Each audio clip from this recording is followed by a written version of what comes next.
Derpity derp derp derp derp derp derpity derp derp derp derp derp derpity derp derp derp derp derp derpity derp derp derp derp derp derp derp derp derp derp derp derp derp derp derp derp. Octopus Prime joining you for the Kudu Report once again. Today's subject shall be pissing off God so he curses us as a country. Floods are under the curse. Tornadoes are under the curse. Murderers, pedophiles, all of these things, all of that's under the curse. Abortion was a seed to it that has grown into a murderous, bloody crop of child death. And it doesn't stop with abortion. It goes on. Man, hey, all ages. All right, so the incredibly keen observation of this old idiot that looks like he's never used his hands before and that sounds like he's talking through dentures that don't quite fit right. He's making a very keen observation here that, well, natural disasters are a curse. And then what people do to each other is, if it's bad, is also a curse. His point obviously being that bad things never happen to good people, I guess. And good things never happen to bad people. Bad people never get lucky or anything like that, right? Because God has got his eye on you and he's performing cosmic justice on you every day. That's why, like what? That's why there are murders that go unsolved, murderers that get away with their crime and things like that, because God is, he's very busy punishing giant chunks of the population with natural disasters, which is 100% effective in getting rid of evil people. And don't forget that people dying at any age is apparently proof of the curse that we've brought up amongst ourselves by, I don't know what, allowing abortion. We deserve it. Fucking idiots. Thief comes to steal, kill, and destroy, and whether that killing is through abortion or drugs or suicide or anything else, you open the door to killing. It's got a lot of different manifestations, but that's the problem. If you choose leaders who say, oh, I support killing, come, we've opened the door to all of it. You got the whole thing. They do not want us having leaders that kill and destroy. I guess unless it's following their main leader, God, the God of the Bible, who spends large chunks of the Bible killing and destroying.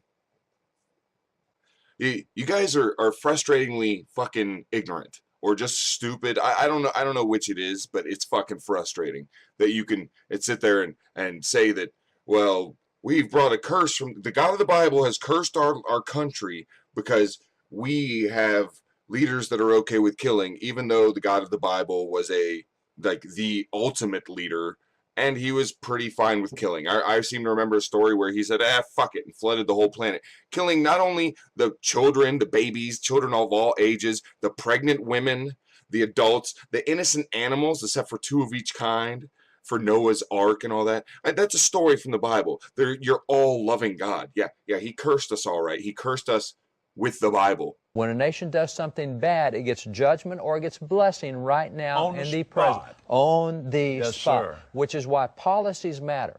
Because if you take a bad policy, you get judged for it on the spot. If you take a good policy, you get blessed for it on the spot. David, storms and hurricanes and unimaginable murders and mass murders and all of that doesn't just happen. It doesn't just happen. A door has been opened and we have said, we embrace a wicked policy. Okay, then I'll take my hand of protection off your nation, and whap, here comes storms like we've never seen before, and here comes floods and here comes the climate stuff that we can't explain, all the hot times and all the cold times, and too much rain and not enough rain, and we're flooding over here, and we got droughts over here.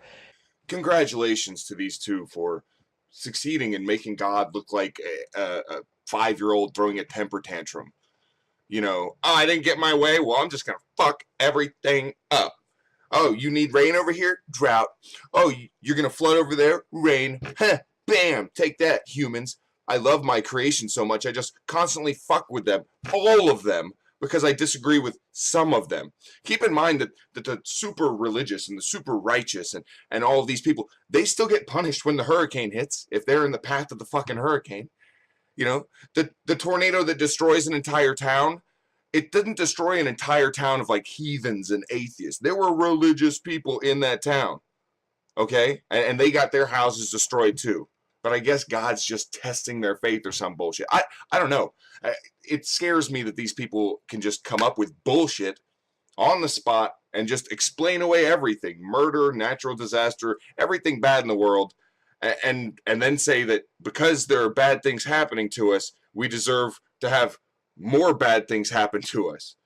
We live in like a murderous country. Therefore, let's hit us with some natural disasters. That'll, I don't know, kill innocent people. Good job, God.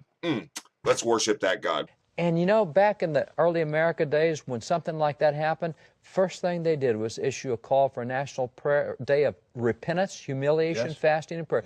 Yes. We have screwed up somewhere. We've got to get God's help to get blessings back on this nation. And they would humble themselves before God. And today we're saying, oh no, it's global warming. That's what, no. We opened a door that lost God's protection over our environment. And that's our choice. Back in the early America days, was that just after we murdered the Native Americans and then stole their land? Tricked them into trading away huge amounts of their land for like trinkets and beads and shit? Is that when? Like, I mean, I'm sure, I guess they didn't worship the God of the Bible, so they didn't have the protection from the Christians that eventually came over and killed them and stole their land. It's a great story. Thank you for bringing that up and reminding us. You fucking moron. You fucking idiot. And nowadays we just call it global warming. Like, yes, when the globe, the planet, is getting hotter, we call it something. You just call a curse. A God curse. Pray more. Abort less. It'll make it cooler. I'm telling you, just trust me. It's like pissing on a fire and thinking it'll bag you a horn kicker. David Barton, I'm going to give you the Cooter Award for being the dumbest horn kicker in this video, even though dude that doesn't know how to use his hands and seems like he's talking through the too big of dentures deserves it too. Cocked us out. Derp